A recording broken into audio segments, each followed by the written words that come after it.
Hello, VC.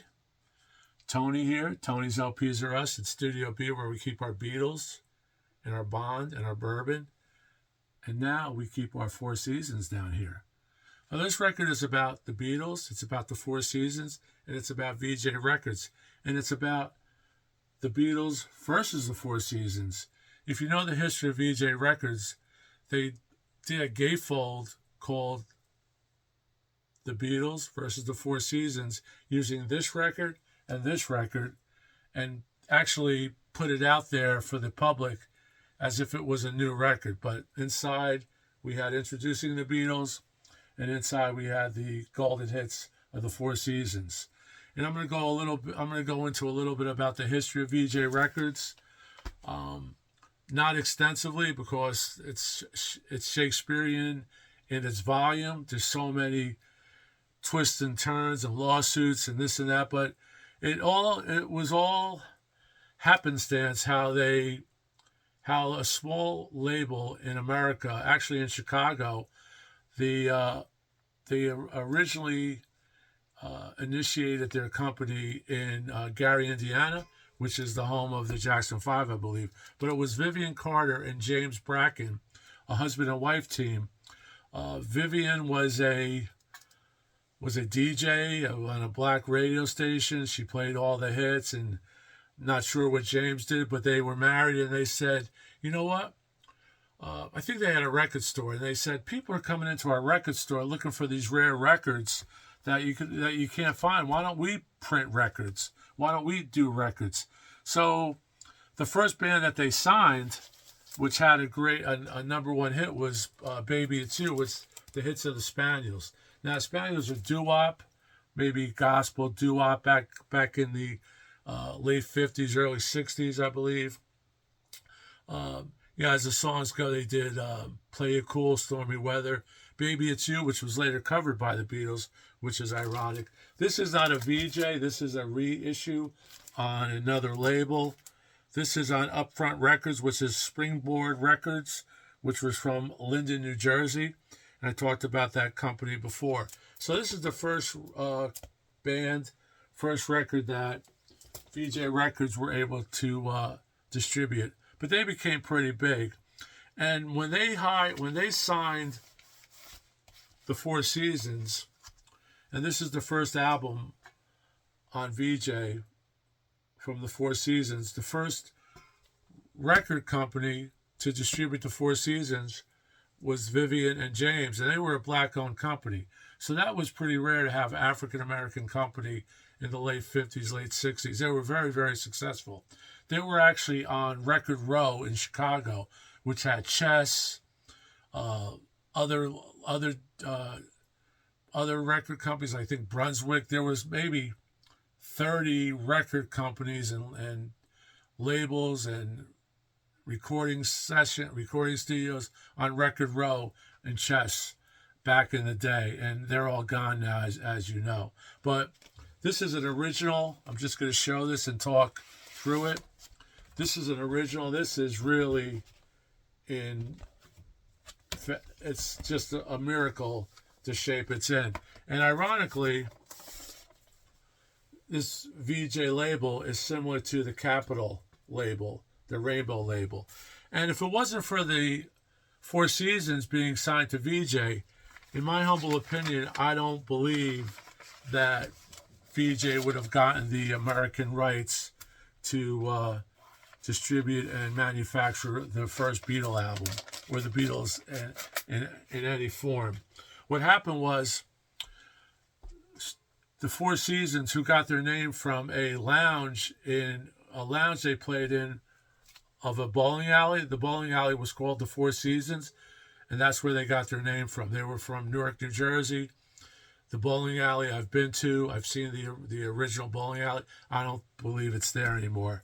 That would be unbelievable. It's probably condos. But anyway, they just recorded a hit song in about 62 called Sherry.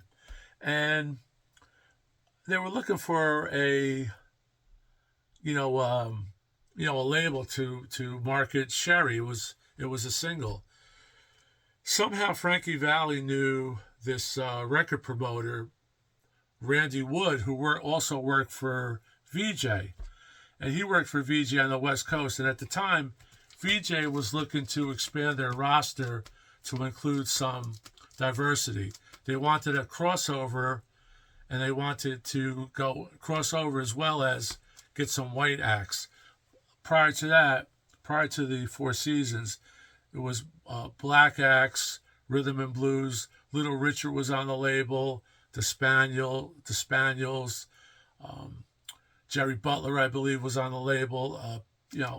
Artists like that. Artists of great magnitude were on that label, but they wanted to cross over. So Frankie and Bob Crew, who was the manager of the Four Seasons, and I believe is still associated with the Four Seasons if he's alive, they somehow contacted Randy Wood, who, like I said, was a promotion man for VJ.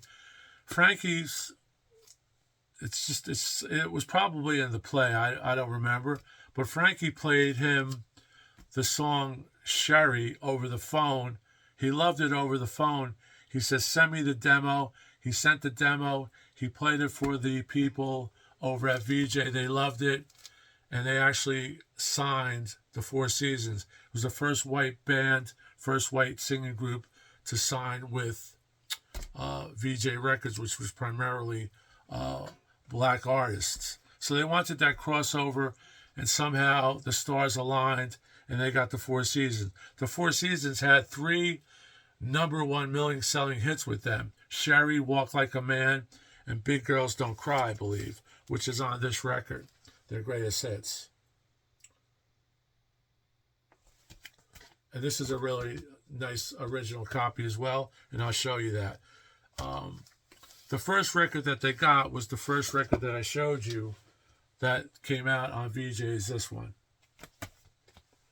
So with this, we go back to England, where the Beatles were starting to break. EMI was looking for a U.S. distributor. They approached Capitol.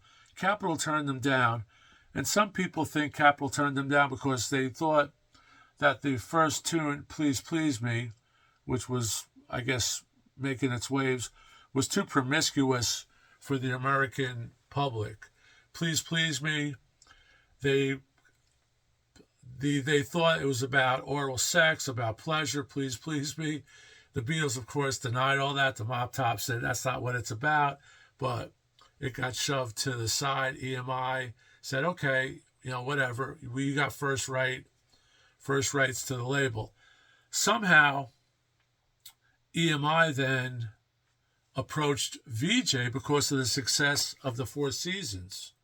So VJ did not approach EMI. EMI approached VJ, which was the very successful black label, because hits like this, 3 million seller hits, a white band, they thought, well, maybe VJ is our company. So they approached VJ with the intent to also have a James Ifield signed. And they said, if you take James Ifield, we'll throw in this other band called the Beatles. And then the rest is history. The James Ifield and the Beatles record on VJ is extremely rare. I've seen them listed for 5,000, 4,000, 6,000, way out of most of our leagues. I've never even seen one. It's extremely rare.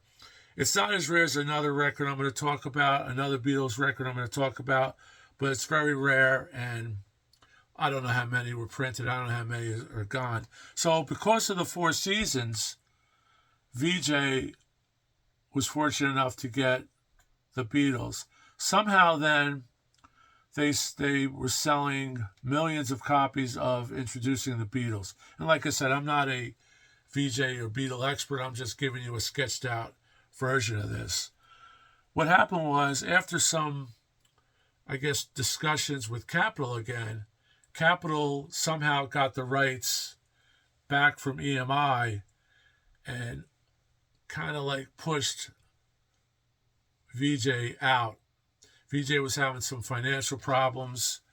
They couldn't pay their royalties, and that's how the Four Seasons left. The Four Seasons were with them for quite a long time, but they started to have some, cash flow issues. They couldn't pay. Exit the Four Seasons. But in the meantime, Capitol was suing VJ because VJ was continuing to put out Beatle records around the same time that Capitol was going to start putting out Beatle records here in the U.S. I'm also going to show some VJ 45s of the Beatles after I show the records. So anyway, with all this, after lawsuits in between, briefs that were filed, VJ would put out more introducing the Beatles. They would change the lineup. They would change the cover, the back cover. The back cover on Introducing the Beatles with the ad on the back is a first press. It's extremely valuable. They didn't sell many of those because later on they put a white back, which is very rare as well.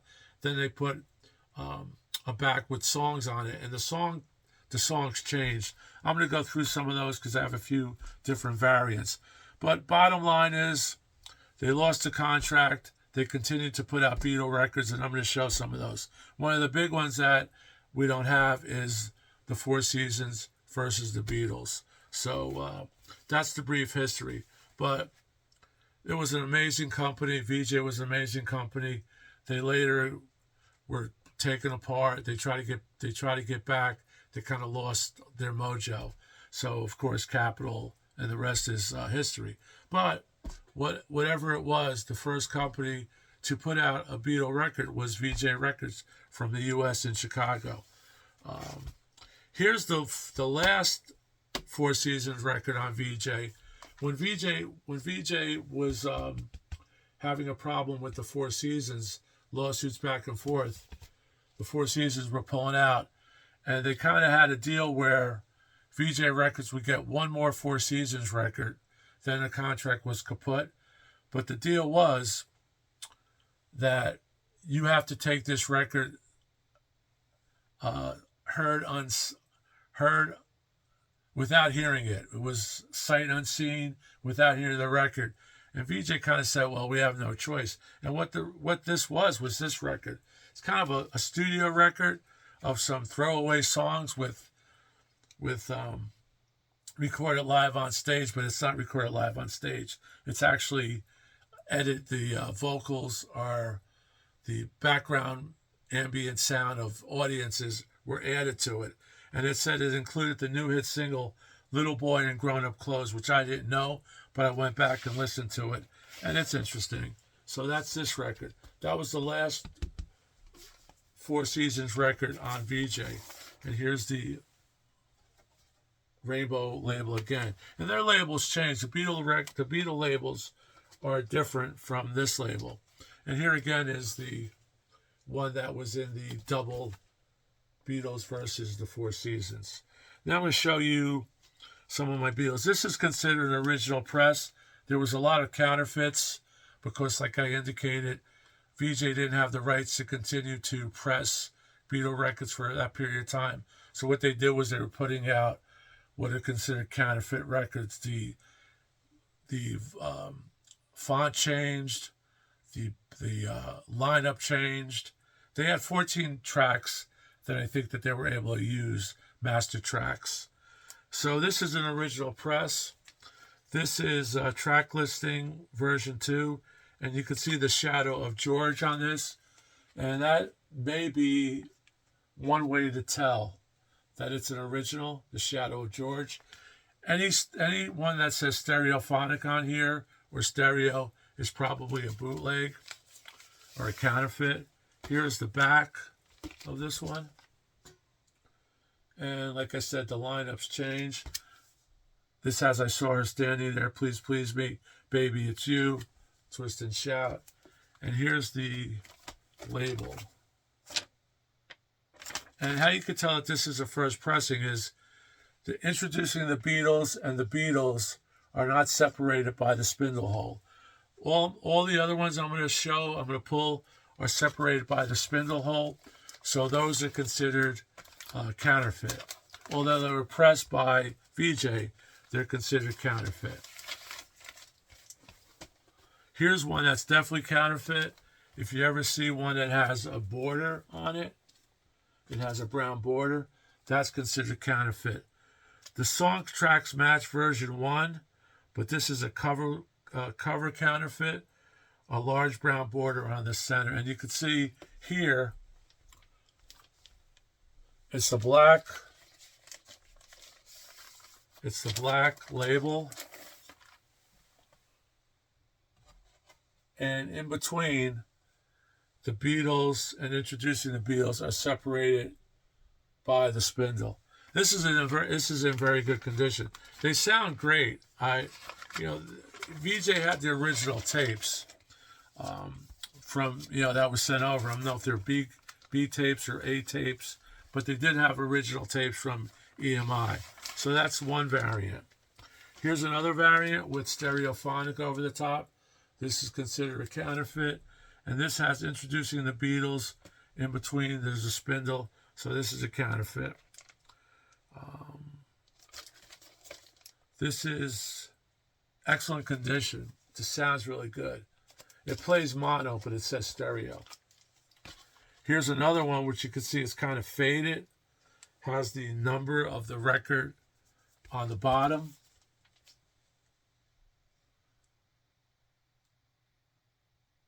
And this record is incorrect. The label states P.S. I Love You, but it's actually Please Please Me. So that's that right there.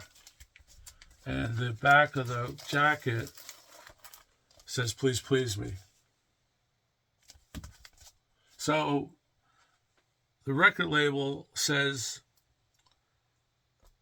P.S. I Love You, but it's Please Please Me. So it doesn't match, but and we don't know if these records were originally the original records in these records, because all these records I bought were actually open. They were actually used, different places. I used to find these in barns. I used to find these at flea markets, and I bought them. I bought every one I've ever found. Here's a stereophonic, which is a counterfeit. And this still has shrink on it. This still has shrink and a tag on it. So that's really nice. With P.S. I Love You instead of Please Please Me. So like I said, there's a couple of variants. And there's versions, and you could go on Wikipedia. There's plenty of YouTube videos that talk about this. This is stereo, but it plays mono. I don't believe I have a true stereo. I have to check. Here's another stereo with the rainbow label. And this has P.S. I Love You. And I saw her standing there at first tracks, which were different from some of the variants that I've shown. So that's it for Introducing the Beatles, the records are really in nice condition. I'm really happy to have it. So what happened was, like I indicated, they were restricted to put out any more Beatle records. So what they did was they put Introducing the Beatles in different packages. Not only did they put it on and I'll show you a picture of that. I have it on one of these. They not only did they put out Introducing the Beatles in the Beatles versus the Four Seasons. Now that was genius. You had the Mop Tops versus the Greasers. You had England versus the Colonies. It was just a great idea, and that record charted. The record did very well. I just wish I would have found a copy. Someday, I will. Here's one that came out called Songs and Pictures of the Fabulous Beatles. There's another variant that is Songs, Pictures, and Stories of the Beatles, which this is not that. This is considered a fake copy. This is not a gatefold. The original, which is Songs, Pictures, and Stories of the Beatles, is a 3/4 gatefold, and that opens up. And right now, I'm in the works to acquiring one of those. Now let me see what I wrote here.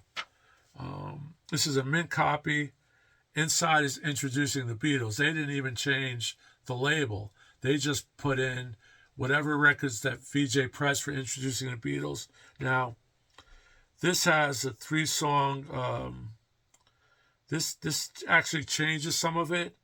They have From Me to You instead of Anna. They have Love Me Do instead of Ask Me Why. And they have Please Please Me instead of P.S. I Love You inside the record. That's what the back looks like. But the original, this is called Fake, but it's a counterfeit from VJ. And this is the black. And you can see it's the same. Introducing the Beatles. And it's separated, so it's a counterfeit, so it's a later pressing. It's hard for me to keep track of all this. So I hope you're taking notes, because I took notes and I'm still confused. But there, like I said, there are videos on this, and stay till the end, because I'm going to let you in on a documentary that I stumbled upon on YouTube. That's fantastic. It's about VJ Records a lot. It's about a lot of black-owned record companies and the artists, and it's chock full of interviews, and just really good. Jerry Butler's interviewed, Buddy Guy, Marshall Chess, the Chess father, Bo Diddley, Mayfield, Curtis Mayfield, Don Cornelius. It shows so many great stuff. Now this record is another one that they came up with, and somehow they got the rights to a radio interview that was done while the Beatles were in the Hollywood Bowl in '64. But this is pretty cool. So this is before the Beatles story, by the way, that is going to be in the new box set that's coming out in, I believe, November, that the American Capitol Records, the Beatles story. This is the first record of the Beatles talking, no music. That's this. This is pretty cool. They talk about facts about Paul's father's racehorse. Ringo talks about his throat operation. George talks about Pattie Boyd. Is it true that John Lennon is leaving the Beatles? This is all '64. It's a pretty cool interview. Runs about 13 minutes aside. John tells you one of the stories on how the Beatles got their name.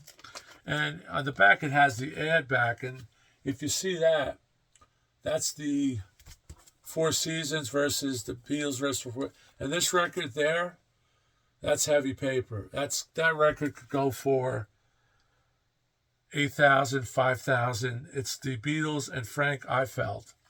And I'll leave that up so you can see that. But this is a cool record. It's in really good condition. Still has Shrink on it. So I'm really happy to have this. Has the $3.99 sticker on it. I'm not sure what I paid. I don't think I paid $3.99. But the interesting thing about this, Lou Adler was contacted by VJ Records to put this thing together, to edit it, put it in a form, because I guess the interview was longer than the 15 or 13 minute time allotted that VJ wanted to put this record out. But anyway, this record actually charted. It was released in November of '64. Original radio interviews during the '64 tour Hollywood Bowl. It's the only album that Capitol could not dispute about publishing rights, because there was no publishing rights. Somehow they must have got the rights from the Beatles and whoever put it out as a broadcast. Lou Adler produced it, but what was interesting, he actually had Hal Blaine put in ambient jazz, drum rolls, bebop, chimes, gongs in the background of the interviews. So you actually hear Hal Blaine, which was from that great session, the legendary session band that I believe the Wrecking Crew. So that's Hal Blaine. He plays drums on this, and it's pretty cool. I think it adds a lot to it. A lot of people complained about it online when I did my research, but I think it adds to it. So there you have it. And that's those rare records. Now, these are the singles. I don't have the picture sleeves. I wish I did, but I'm going to show you some VJ singles. Here is Do You Want to Know a Secret? And on the flip is Thank You Girl, 45. And here is another VJ, Please Please Me. And From Me to You. So this is where it started, ladies and gentlemen, boys and girls, people out there in YouTube land. Started with a African-American, considered small company compared to the giants like RCA, Columbia, Capitol, etc., etc. But they did do it. They pushed it. They had the Four Seasons. And if it wasn't for the Four Seasons, the Beatles never would have been offered to VJ. I don't believe so. Before we close out, before I let you know about that documentary I have in my notes here, I'm going to show you some other VJ records I have. This is Twist Along. Cal Carter was Vivian Carter's brother. He was involved in picking some of the talent. He actually did a record called Simply Instrumental, Twist Along, and on it he had his band come in and they redid some of the hits of that era. The Watusi, Mashed Potatoes, Quarter 3, The Twist, Mac the Knife. This is a really nice copy. And this has the rainbow label on it. Twist Along. Cal Carter was a executive. Could have been a vice president, but he has a record out. Another group or band, like I indicated, they were mostly blues, jazz, pop, R&B. But another blues person that they had on there for quite a bit was John Lee Hooker. And this is an original. You can see the back is similar to some of the Beatles. This is called Concert at Newport. This is live. It's a pretty good record. And that's the black VJ label. John Lee Hooker at Newport. This is in really nice shape considering its age. I have 2 reissues. John Lee Hooker's on VJ. These are reissues. These are really nice. Called Burnin' and Travelin'. So it's either Burnin' or Travelin' or Live at Newport. And that documentary that I'm going to suggest you watch is called Cradle of Rock and Roll. It's also called Cradle of Rhythm and Blues. So if you look up Cradle of R&R, Cradle of Rock and Roll, or Cradle of Rhythm and Blues on YouTube, you will actually hook up with this. It's a documentary. I believe it's about 55 minutes. And no commercial interruptions. It's just up there. Whoever posted it did a great job. Really good stuff. It tells you about the Spaniels, tells you about the Four Seasons. There's a really nice section on the Beatles and a really nice section on Music Row, which is Chicago. Like I said, the Chess brothers were interviewed, or at least one of the brothers, Marshall Chess, Buddy Guy, Jerry Butler from the Impressions. Just a really cool lineup. So check it out. Cradle of Rock and Roll or Cradle of Rhythm and Blues comes under both headings. So that's it. Hope you like this. I know this was long, but believe me, it could have been 3 hours with the information about VJ, Beatles, VJ, Four Seasons. And again, I'm going to show you the back of this record as I close out. But first off, thanks everyone for watching. Thanks for all the subs. If you haven't subbed my channel, I would really appreciate it. I hope everyone stays safe. I hope everyone keeps on rocking. Keep on listening. Let me know if you have any of these. Let me know if you have the the Beatles versus the Four Seasons. I still can't get it out. It's just, I wish I had one someday, okay? And here's the back again. You can see the photos of what they look like. Thanks a lot. We go shutting down.